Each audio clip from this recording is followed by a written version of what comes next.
Hello guys, आज हम लोग कार्बोहाइड्रेट पे डिस्कशन करेंगे. Okay, so what is carbohydrate? Carbohydrate is a biomolecule consisting of carbon, hydrogen and oxygen atoms. Okay, so carbon, hydrogen and oxygen atoms जो है ये carbohydrate contain करता है. और जो कार्बोहाइड्रेट है ये एक बहुत इंपॉर्टेंट मॉलिक्यूल है जो कि हमारा जो सोर्स है एनर्जी का, उसमें कार्बोहाइड्रेट एक बहुत बड़ा पार्ट प्ले करता है. ठीक है, सो इसका जो जनरल फार्मूला है वो है CnH2nOn. यहाँ पे जो n है ये नंबर ऑफ कार्बन है.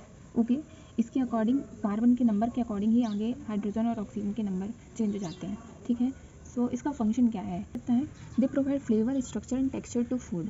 ये हमारे फूड में फ्लेवर, टेक्सचर और स्ट्रक्चर प्रोवाइड करता है. ठीक है, फ्लेवर मतलब कि जो कार्बोहाइड्रेट होते हैं स्वीटनेस प्रोवाइड करते हैं, स्वीटनेस, और वो ब्राउनिंग रिएक्शंस होती हैं जिससे एक कैरामल फ्लेवर आ जाता है उसमें, है ना. स्ट्रक्चर प्रोवाइड करते हैं और टेक्सचर देते हैं. ओके, देन इसका क्लासिफिकेशन. तो कार्बोहाइड्रेट जो है ये 3 टाइप का होता है. फर्स्ट है मोनोसेकेराइड, देन है ओलिगोसेकेराइड एंड थर्ड है पॉलीसेकेराइड. ओके, सो मोनोसेकेराइड है ये 4 पार्ट्स में डिवाइड है. फर्स्ट है ट्रायोस, सेकेंड है टेट्रोस, थर्ड है पेंटोस एंड फोर्थ है हेक्सोस. ओके, एंड जो ओलिगोसेकेराइड है वो भी 3 टाइप्स का है, डाइसेकेराइड, ट्राइसेकेराइड एंड टेट्रासेकेराइड. एंड पॉलीसेकेराइड भी 3 टाइप का है, ये है पेंटोजेंस, हेक्सोजेंस और कॉम्प्लेक्स पॉलीसेकेराइड.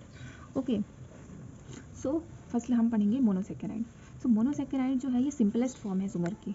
ओके, इसमें क्या होता है, they can not be hydrolysed into simpler form. ये सबसे स्मॉल पार्ट है, मतलब इससे ज़्यादा इसको ब्रेक डाउन नहीं किया जा सकता. ठीक है, मोनोसेकेराइड जो है ये सबसे सिंपल फॉर्म है. Okay, aldehyde referred as aldose and ketones as ketose. Okay, जो इसमें क्या है ना, 2 फॉर्म में प्रेजेंट रहते हैं मोनोसेकेराइड. एल्डिहाइड के फॉर्म में होंगे या फिर कीटोन. तो जो एल्डिहाइड है उसको एल्डोस के फॉर्म में रिफर करेंगे और कीटोन्स को कीटोस के फॉर्म में. ओके, तो इसका जो फर्स्ट है ट्रायोस जो है ये इसका जो फार्मूला है वो है C3H6O3. ठीक है, तो ये जो है ये सबसे छोटा मोनोसेकेराइड है या फिर कह सकते हैं सबसे सिंपलेस्ट कार्बोहाइड्रेट है, क्योंकि इसमें सिर्फ 3 कार्बन प्रेजेंट हैं. ठीक है, इसके बाद के जितने भी होंगे उनमें इससे ज़्यादा कार्बन प्रेजेंट होंगे. तो सबसे सिंपलेस्ट कार्बोहाइड्रेट है glyceraldehyde and dihydroxy acetone. Next है टेट्रोस का जो जनरल फार्मूला है वो है C4H8O4 और इसका एग्जाम्पल है erythrose and erythrulose. Okay, then next है पेंटोस जो है इसमें 5 कार्बन है, तो इसका फार्मूला है C5H10O5. इसके एग्जाम्पल है एराबिनोज, राइबोस, डीऑक्सीराइबोस, राइबुलोज और जाइलोस. ओके, देन नेक्स्ट है हेक्सोस का फार्मूला है C6H12O6. इसमें आ जाता है ग्लूकोज, फ्रक्टोज, गैलेक्टोज और मैनोज. इसमें मोनोसेकेराइड में जो सबसे इंपॉर्टेंट जो पार्ट है वो ये हेक्सोस प्ले करता है. ठीक है, ये है जो ये पेरेंट मोनोसेकेराइड है. ठीक, इसको हम बिल्डिंग ब्लॉक को पॉलीसेकेराइड भी कह सकते हैं. ओके, क्योंकि ग्लूकोज जो है ये बहुत इंपॉर्टेंट है. सबसे ज़्यादा ग्लूकोज और फ्रक्टोज ही हमें मिलता है ना देखने में. तो ग्लूकोज जो है ये हमें फ्रूट्स, फ्लावर, हनी, बीटरूट ये सब इसके सोर्सेज हैं. और ग्लूकोज जो है ये ब्लड में एनर्जी प्रोवाइड करता है. ठीक है, ग्लूकोज के ही फॉर्म में हमें एनर्जी मिलती है. ओके, देन फ्रक्टोज जो है ये हमें हनी, टोमेटोज, एप्पल से मिल जाता है. और जो फ्रक्टोज है ये स्वीटेस्ट शुगर है. ठीक है, ये जितने भी कार्बोहाइड्रेट है उसमें सबसे स्वीटेस्ट जो है ये फ्रक्टोज होता है. ठीक है, देन नेक्स्ट है गैलेक्टोज जो कि हमें मिल्क शुगर में मिलता है. और अगर में जो मिल्क है उसमें जो एक स्वीटनेस सी होती है ना वो इस गैलेक्टोज की वजह से आती है. ओके, देन नेक्स्ट है मैनोज जो है ये एल्जिनिक एसिड्स में प्रेजेंट रहता है. ओके, सो मोनोसेकेराइड में जो सबसे इंपॉर्टेंट है वो हेक्सोस है, क्योंकि इसमें मेन पार्ट्स आ रहे हैं वो है ग्लूकोज, फ्रक्टोज, गैलेक्टोज और मैनोज. इनसे ही मिलके आगे जो पॉलीसेकेराइड्स हैं वो बनते हैं. ठीक है, इसलिए ये इंपॉर्टेंट है. ओके, मोनोसेकेराइड जो है उनको हम रिड्यूसिंग शुगर भी कहते हैं. इसलिए कहते हैं क्योंकि इसमें एक फ्री कार्बोनाइल ग्रुप प्रेजेंट होता है. सो मोनोसेकेराइड जो है ये रिड्यूसिंग शुगर है क्योंकि इसमें एक फ्री कार्बोनाइल ग्रुप प्रेजेंट है जो कि या तो एल्डिहाइड हो सकता है या फिर कीटोज हो सकता है. ठीक है, इसी कार्बोनाइल ग्रुप की वजह से जो मोनोसेकेराइड है वो फेलिंग और बेंडिक्ट रीजन में रिड्यूस हो जाता है, क्यूप्रस ऑक्साइड में चेंज हो जाता है. ठीक है, और इसका जो कलर है येलो से लेके ब्रिक रेड प्रेसिपिटेट में चेंज हो सकता है. ओके, देन नेक्स्ट है अपना ओलिगोसेकेराइड. मोनोसेकेराइड कंप्लीट हो गया, अब हम आ गए ओलिगोसेकेराइड में. ओलिगोसेकेराइड में 2 to 20 ग्लाइकोसिडिकली linked monosaccharide unit present होती है. ठीक है, मोनोसेकेराइड तो सिंपलेस्ट था. अब जो ओलिगोसेकेराइड है उसमें 2 से 20 के बीच में मोनोसेकेराइड्स यूनिट प्रेजेंट होती है. ठीक है, तो अब ये भी था 3 टाइप्स का. फर्स्ट था डाइसेकेराइड, सेकंड था ट्राइसेकेराइड एंड थर्ड था टेट्रासेकेराइड. सो फर्स्ट है इसमें डाइसेकेराइड है C12H22O11. ये इसका फॉर्मूला है और ये रिड्यूसिंग भी हो सकती है और नॉन रिड्यूसिंग भी हो सकती है. ठीक है, डाइसेकेराइड में जो है रिड्यूसिंग शुगर भी आती है और नॉन रिड्यूसिंग शुगर भी. तो रिड्यूसिंग शुगर जो है वो है माल्टोज और लैक्टोज और नॉन रिड्यूसिंग शुगर जो है वो है सुक्रोज. ठीक, तो माल्टोज, सुक्रोज और लैक्टोज जो है ये डाइसैकेराइड के ही अंदर आ जाते हैं। माल्टोज किस मोनोसैकेराइड यूनिट से बनता है, ग्लूकोज प्लस ग्लूकोज, मतलब ग्लूकोज ग्लूकोज की मोनोसैकेराइड यूनिट से माल्टोज बनता है। और जो सुक्रोज है ये ग्लूकोज फ्रक्टोज की मोनोसैकेराइड यूनिट से बनता है, और लैक्टोज जो है ये ग्लूकोज गैलेक्टोज की मोनोसैकेराइड यूनिट से बनता है। ठीक है, तो ये हो गया disaccharide. Maltose formed by enzymatic hydrolysis of starch produce commercially from malting of barley. ये जो माल्टेज है ये बनता कैसे है, ये जब हम स्टार्च का एंजाइमेटिक हाइड्रोलाइसिस करवाते हैं, मतलब कि स्टार्च को जब हम ब्रेक डाउन करवाते हैं एंजाइम्स की हेल्प से, तब माल्टोज बनता है। और ये प्रोसेस हम कब करते हैं, जब हम माल्टिंग कर रहे होते हैं बार्ले की। ठीक है, बार्ले की जब माल्टिंग करते हैं ना, बियर वगैरह बनाने के लिए ये यूज़ होता है, तब हमें एंजाइमेटिक हाइड्रोलाइसिस करते हैं, तब माल्टोज हमें प्रोड्यूस हो जाता है। ओके, और primary fermentable sugar used in production, जो माल्टोज है ना ये प्राइमरी फर्मेंटेबल शुगर है जो कि बियर के प्रोडक्शन में यूज़ होती है। ओके, और ये जो सुक्रोज है, सुक्रोज जो है ये ग्लूकोज और फ्रक्टोज से मिलकर बन रहा है, लेकिन ये नॉन रिड्यूसिंग शुगर है। ठीक है, ये हमें याद रखना है कि जो सुक्रोज है ये नॉन रिड्यूसिंग शुगर है और माल्टोज जो है ये रिड्यूसिंग शुगर है। ओके, तो जो सुक्रोज जो है ये हमें प्लांट में मिल जाता है, जैसे कि शुगर बीट और शुगर केन। ओके, और देन लास्ट अपना लैक्टोज है। लैक्टोज जो है ये ग्लूकोज गैलेक्टोज से मिलकर बन रहा है, और लैक्टोज क्या है, लैक्टोज जो है अपनी ये मिल्क शुगर है ना, तो ये हमें मिल्क से प्रोड्यूस हो जाता है, ये मिल्क में मिल जाता है लैक्टोज। ठीक है, ये सिंपल हो गया। देन हम आते हैं सेकेंड में, जो कि है ट्राइसैकेराइड। देन नेक्स्ट है अपना ट्राइसैकेराइड। ट्राइसैकेराइड का जो जनरल फार्मूला है वो है C18H32O16। ओके, इसका एग्जांपल है रैफिनोज। रैफिनोज जो है उसमें फ्रक्टोज, गैलेक्टोज और ग्लूकोज से मिलके बनता है ये। ठीक है, देन नेक्स्ट है टेट्रासैकेराइड, जिसका फार्मूला है C24H42O21, और इसका एग्जांपल है स्टैचियोस और वर्वेस्टोस। ओके, देन अपना नेक्स्ट आता है पॉलीसैकेराइड। ये अपना ओलिगोसैकेराइड खत्म हो गया, अब हम पॉलीसैकेराइड कंप्लीट करेंगे। ओके, देन नेक्स्ट है अपना पॉलीसैकेराइड। सो पॉलीसैकेराइड जो है ये मोनोसैकेराइड यूनिट से ही मिलके बना है। मोनोसैकेराइड में 10 से ज़्यादा मोनोसैकेराइड यूनिट्स होती हैं। ओके, मोनोसैकेराइड है वो सिंपलेस्ट फॉर्म है, और जो ओलिगोसैकेराइड है उसमें 2 से लेकर 20 मोनोसैकेराइड यूनिट्स हो सकते हैं, और जो पॉलीसैकेराइड है उसमें 10 से अबव कितनी भी मोनोसैकेराइड यूनिट्स हो सकती हैं। ठीक है, 1000 तक मोनोसैकेराइड यूनिट्स हो सकती हैं। ठीक है, so generic name of polysaccharide is glycan. Polysaccharide को ग्लाइकेन्स नाम से भी जानते हैं, और ये 2 ग्रुप्स में क्लासिफाइड है। फर्स्ट है होमोपॉलीसैकेराइड एंड सेकंड है हेट्रोपॉलीसैकेराइड। जो होमोपॉलीसैकेराइड है इसको होमोग्लाइकेन्स भी कहते हैं, और हेट्रोपॉलीसैकेराइड को हेट्रोग्लाइकेन्स भी कहते हैं। ठीक है, तो ये जो होमोपॉलीसैकेराइड है या फिर होमोग्लाइकेन्स है, वो only one type of monomers के पॉलीमराइजेशन से बनता है। मतलब कि अगर हम किसी होमोपॉलीसैकेराइड को ब्रेक डाउन करेंगे तो उसके जो मोनोमर्स निकलेंगे वो कोई एक ही होगा। मतलब कि जैसे ग्लूकोज है तो ग्लूकोज से ही मिलके सारे बनेंगे, और अगर मान लो जाइलोस है तो सारे जाइलोस से ही मिलके बनेंगे। तो ये होता है। ठीक है, और हेट्रोपॉलीसैकेराइड में क्या होता है, अलग अलग एक या एक से ज़्यादा टाइप्स के मोनोसैकेराइड मोनोमर्स यूज़ होंगे। जैसे कि अगर पेप्टाइडोग्लाइकेन, इनमें अलग अलग होते हैं, अर्बेनोजाइलेंस, इसमें अर्बेनिनोज, जाइलोज, ये सारे मिलके ऐसे बने हैं। ठीक है, अब यहाँ पे हम देखेंगे ग्लाइकोजन, स्टार्च एंड सेल्यूलोज, ये तीनों ही ग्लूकोज के मोनोमर्स से मिलके बने होते हैं। बस इसमें ग्लूकोज की उसका नंबरिंग का डिफरेंस है, इसी वजह से ये अलग अलग है। ठीक है, लिंकेज का डिफरेंस है। और फिर ये जाइलन है, ये जाइलोज से मिलके बने हैं। फ्रक्टेंस जो है ये फ्रक्टोज से मिलके बना है। गैलेक्टन्स जो है ये गैलेक्टोज के मोनोमर्स से मिलके बना है। अरेबन जो है ये अरेबिनोज के मोनोमर्स से मिलके बना है। ठीक है, और हेट्रोपॉलीसैकेराइड के एग्जाम्पल है अगर पेप्टाइडोग्लाइकेन और अर्बेनोजाइलेंस एट्सेट्रा। ठीक है, अब ये जो कुछ इंपॉर्टेंट पॉलीसैकेराइड है जो एग्जाम्स में आ जाते हैं, इनके बारे में पता होना चाहिए। ओके, तो फर्स्ट है स्टार्च। स्टार्च जो है ये 2 पॉलीमर्स का मिक्सचर है, अमाइलोज और अमाइलोपेक्टिन। ओके, तो जो अमाइलोज है ये 30% और अमाइलोपेक्टिन 70% प्रेजेंट होता है स्टार्च में। ठीक है, जो वैक्सी और ग्लूटीनियस स्टार्च होते हैं, जैसे कि वैक्सी कॉर्न हो गया, उसमें स्टार्च का अमाउंट बहुत कम प्रेजेंट होता है। ठीक है, लिटिल या फिर होता ही नहीं है। ओके, स्टार्च ग्रैन्यूल्स जो है ये स्मॉल अमाउंट ऑफ प्रोटीन भी और फैटी एसिड भी कैरी करते हैं। मतलब स्टार्च में सिर्फ ये मोनोमर्स मतलब कार्बोहाइड्रेट ही नहीं है, इसमें थोड़ा सा स्मॉल अमाउंट प्रोटीन का भी होता है, फैटी सब्सटेंसेस भी होते हैं, और थोड़ा सा कुछ इनऑर्गेनिक मटेरियल्स भी होते हैं। ठीक है, it has granular structure found in cytoplasm of cells. ये जो है ग्रैनुलर स्ट्रक्चर का भी होता है, जो कि साइटोप्लाज्म ऑफ सेल्स में भी मिलता है। ठीक है, मॉडिफाइड स्टार्चेस। अब स्टार्च भी मॉडिफाइड स्टार्चेस होते हैं कुछ। इसमें क्या होता है, increased knowledge of molecular and granular structure of starches helps to modify starches. ठीक है, अगर हमें मॉलिक्यूलर और ग्रैनुलर स्ट्रक्चर की और ज़्यादा नॉलेज होगी स्टार्चेस की, तो उसी स्टार्च को मॉडिफाई करने में और हेल्प हो जाती है। ठीक है, ये जो मॉडिफाइड स्टार्च हैं ये टॉक्सिक नहीं होते हैं, और इनका जो डाइजेस्टिबिलिटी है ये लिटिल अफेक्टेड होती है, मतलब थोड़ी अफेक्टेड दिखाई देती है। अब फंक्शंस क्या हैं स्टार्चेस के? स्टार्च जो है ये as a thickening agent use होता है सॉस में, पाई फिलिंग में, और एज ए स्टेबलाइजर यूज़ होता है सैलड ड्रेसिंग में, कोटिंग में यूज़ होता है, ग्लेजिंग में यूज़ होता है, और जेल फॉर्मिंग एजेंट की तरह भी इसको यूज़ करते हैं गम कन्फेक्शंस में। मतलब गम की जब गम मैन्युफैक्चरिंग करते हैं तब ये जेल फॉर्मेशन में भी हेल्प करता है। ओके, और थिकनिंग एजेंट में भी हेल्प करता है, थिकनिंग एजेंट की तरह वर्क करता है सॉस में, पाई फिलिंग में, और स्टेबलाइजर की तरह सैलड ड्रेसिंग में हेल्प करता है, और कोटिंग में, ग्लेजिंग करने में स्टार्च हेल्प करता है। ठीक है, अमाइलोज और जो अमाइलोपेक्टिन है, ये अमाइलोपेक्टिन है, इनमें अल्फा 14 और अल्फा 16 ग्लाइकोसाइल लिंकेज प्रेजेंट होता है। मतलब कि जो अमाइलोज है उसमें अल्फा 14 लिंकेज है, और अमाइलोपेक्टिन है उसमें अल्फा 16 डी ग्लाइकोजल लिंकेज प्रेजेंट होता है। अब जैसे कि प्रोटीन में पेप्टाइड बॉन्ड प्रेजेंट होता है ना प्रोटीन के बीच में, वैसे ही कार्बोहाइड्रेट के बीच में ग्लाइकोसिडिक बॉन्ड प्रेजेंट होता है। ठीक है, इसके बीच में जो बॉन्ड्स हैं उनको ग्लाइकोसिडिक बॉन्ड बोलते हैं। ठीक है, अब एक कंडीशन है कि जो ग्लूकोज है ना, अगर ग्लूकोज शुगर में मतलब ग्लूकोज जो है वो अगर अपने ब्लड में ज़्यादा हो जाती है तो उस कंडीशन को क्या कहते हैं? तो उस कंडीशन को ग्लाइसीमिया कहते हैं। मैंने यहाँ लिखा नहीं है बट मुझे याद आ गया इसलिए बता रही हूँ। तो अगर ग्लूकोज ब्लड में अगर अमाउंट ऑफ ग्लूकोज जो है उसको ज़्यादा हो जाती है तो उसको ग्लाइसीमिया कहते हैं। ओके, ठीक है। देन नेक्स्ट है सेल्यूलोज।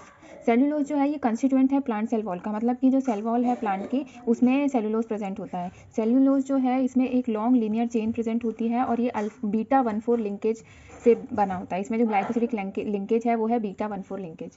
ठीक है, ये वाटर इंसॉल्युबल होता है और क्रिस्टलाइन होता है। ठीक है, और ये गुड सोर्स होता है डाइट्री फाइबर का। ठीक है, और ये सेलुलोज जो है ना ये भी ग्लूकोज मोनोमर से मिलकर बना है। जैसे स्टार्च है ये भी ग्लूकोज मोनोमर से बना है, वैसे ही सेलुलोज भी ग्लूकोज मोनोमर से बना है। ठीक है, देन नेक्स्ट है Hemy cellulose.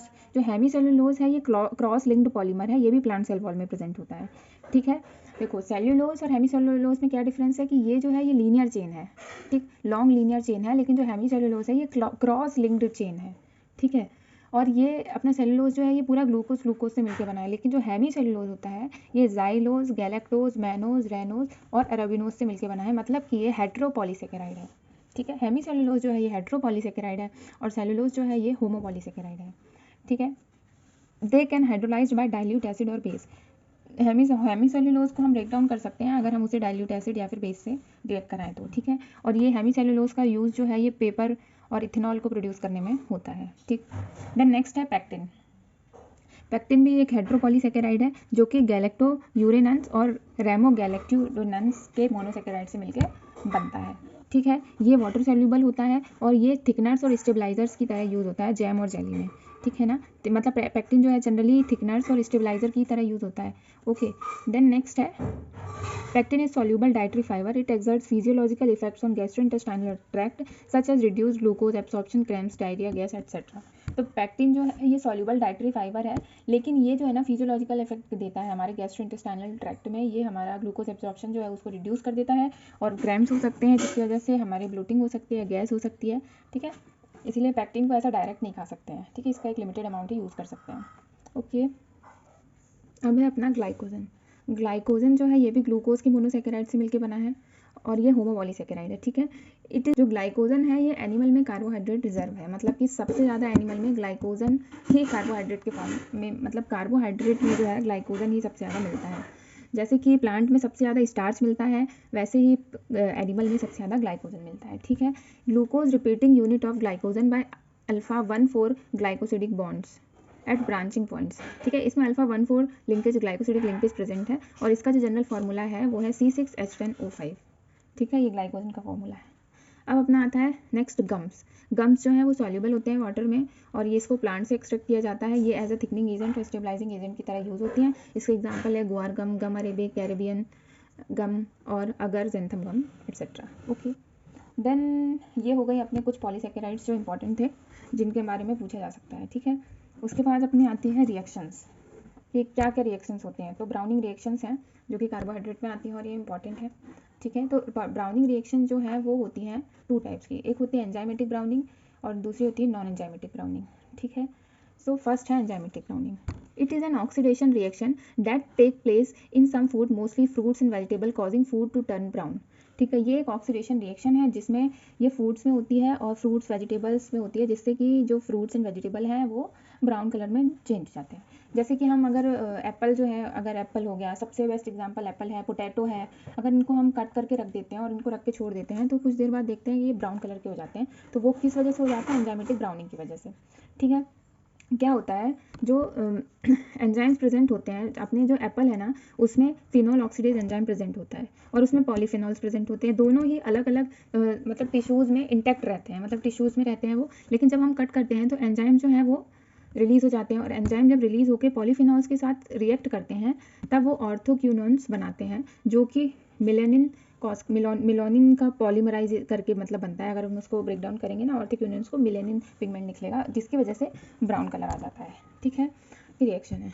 So enzymatic browning cause lot of food waste but it can also be useful like in tea and chocolate processing. मतलब एंजाइमेटिक ब्राउनिंग से कई सारा वेस्ट हो जाता है, लेकिन उसको कुछ यूजफुल भी चीज़ें उससे होती हैं, जैसे कि टी प्रोसेसिंग में, चॉकलेट प्रोसेसिंग में इसका यूज़ किया जाता है एंजाइमेटिक ब्राउनिंग का।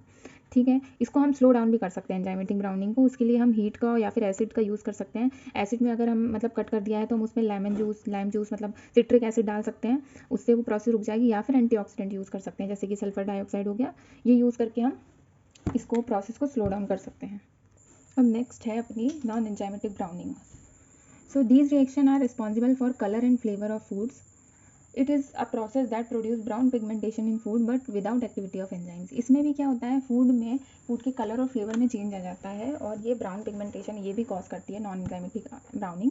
बस डिफरेंस इतना है कि ये एंजाइम्स के बिना होता है और जो एंजाइमेटिक ब्राउनिंग है वो एंजाइम्स के साथ होता है। ठीक है, और एंजाइमेटिक ब्राउनिंग जो है उसमें कोई फ्लेवर में चेंज नहीं आता, लेकिन नॉन एंजाइमेटिक ब्राउनिंग में फ्लेवर में भी चेंज आता है। ओके, तो ये 2 टाइप्स की हैं जो सबसे ज़्यादा यूज़ होती हैं। वैसे जनरल अगर हम देखें तो ये 4 टाइप्स की हैं, लेकिन 2 टाइप्स जो हैं ये फूड में अपने सबसे ज़्यादा होती हैं। फर्स्ट है कैरेमलाइजेशन एंड सेकंड है मेलार्ड रिएक्शन। ओके, थर्ड है अपनी डिग्रेडेशन ऑफ स्कॉर्बिक एसिड और फोर्थ है अपनी लिपिड परऑक्सीडेशन। ठीक है, ये चार प्रकार की होती है, मतलब 4 टाइप्स की होती हैं, लेकिन जो मेनली हम पढ़ेंगे वो है फर्स्ट कैरेमलाइजेशन एंड सेकंड है मेलार्ड रिएक्शन। सो फर्स्ट है caramelization. So caramelization reaction is oxidation of carbohydrate or sugar resulting in the development of the brown color and caramelic flavor when heated at high temperature. So caramelization भी एक oxidation reaction है। इसमें क्या होता है, जो carbohydrate को heat करते हैं हाई टेम्परेचर पे, जिसकी वजह से उसमें एक ब्राउन कलर डेवलप हो जाता है और उसका जो एक फ्लेवर है ना, वो कैरामेलिक फ्लेवर आने लगता है, उसमें स्वीट फ्लेवर आने लगता है। ये क्या होता है, ये इसमें हम कुछ नहीं कर रहे हैं, इसमें बस हाई टेम्परेचर दे रहे हैं, हाई टेम्परेचर में ही वो अपने आप मेल्ट होके और एक कैरामेलिक फ्लेवर और ब्राउन कलर प्रोड्यूस कर रहा है। ठीक है, ये एक पायरोलाइटिक रिएक्शन है। पायरोलाइटिक मतलब कि जो है थर्मल यूज़ हो रहा है, मतलब टेम्परेचर यूज़ हो रहा है इसमें, थर्मल टेम्परेचर। और temperature of reaction depends on the type of sugar presented food.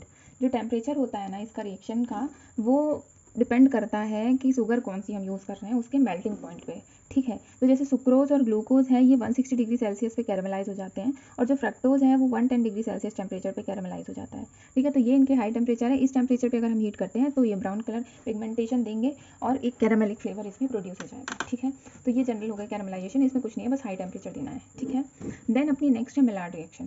So Maillard reaction is a chemical reaction between amino acid and reducing sugar. Maillard reaction में अमाइनो एसिड मतलब ये protein का part है ना, amino acid और reducing sugar में reaction होती है। रिड्यूसिंग शुगर कौन सी होती है, बताया था ना मैंने, ग्लूकोज, फ्रक्टोज। ठीक है, ये अपनी रिड्यूसिंग शुगर होती हैं। तो मेलार्ड रिएक्शन जो है ये एक केमिकल रिएक्शन है जो कि अमाइनो एसिड और रिड्यूसिंग शुगर के बीच में होती है। This reaction is responsible for characteristic flavour and aroma of brown food. ये जो है ये रिस्पॉन्सिबल है फ्लेवर और अरोमा के लिए। और इसका जो नाम है मेलार्ड रिएक्शन का, वो फ्रेंच साइंटिस्ट के नाम पे रखा गया है, जिसका नाम है लुइस कैमिले मेलार्ड। उनने इसको इन्वेंट किया था, इसी वजह से उनका नाम रखा गया है, उनके नाम पे ये रिएक्शन है मेलार्ड रिएक्शन। और इनका कौन है, लुइस कैमिले मेलार्ड। ये क्वेश्चन पूछा जाता है, इसलिए याद होना चाहिए। इसका जो टेम्परेचर है मेलार्ड रिएक्शन, ये 140 डिग्री सेल्सियस से 165 डिग्री सेल्सियस के रेंज में होती है। अब इसमें हो क्या रहा है, मैकेनिज्म क्या है इसका। इसमें क्या होता है, जो अमाइनो ग्रुप है, अमीनो एसिड का जो अमाइनो ग्रुप है, वो carbonyl group of reducing sugar से रिएक्ट करता है। मतलब कि जो रिड्यूसिंग शुगर का कार्बोनाइल ग्रुप है वो रिएक्ट करता है अमाइनो ग्रुप से, जो कि अमाइनो एसिड का अमाइनो ग्रुप है, उससे रिएक्ट करता है। उसके बाद ग्लूकोजामाइन, ये एन सब्सटीट्यूटेड ग्लूकोजामाइन को बनाता है। ठीक है, एन सब्सटीट्यूट ग्लूकोजामाइन को बनाने के बाद इसमें एक एमाडोरी रीअरेंजमेंट होता है, जिससे कि कीटोजामाइन बन जाता है। ठीक है, ग्लाइकोजामाइन बनने के बाद जो एन सब्स्टिट्यूटेड ग्लाइकोजामाइन है उसमें उसके बाद एमाडोरी एक रीअरेंजमेंट होता है, उसको कीटोजामाइन में कन्वर्ट करने के लिए, और इस कीटोजामाइन को अमाडोरी कंपाउंड भी कहते हैं, ठीक है। फिर ये जो कीटोजामाइन है ये डिफरेंट प्रोडक्ट में चेंज हो जाता है, जैसे कि रिडक्टेंस, हाइड्रोक्सी मिथाइल फॉस्फोरल, इन सब में डिफरेंट प्रोडक्ट्स में चेंज हो जाता है, और यही है अपनी मेलार्ड रिएक्शन। तो इनके अपना मेलार्ड रिएक्शन, ये अपनी जो है कार्बोहाइड्रेट में इंपॉर्टेंट रिएक्शंस थी जो कि एग्जाम्स में पूछ ली जाती है, तो इसलिए हमें पता होना चाहिए। ओके, सो ये इतना बहुत है। Thank you very much, have a nice day.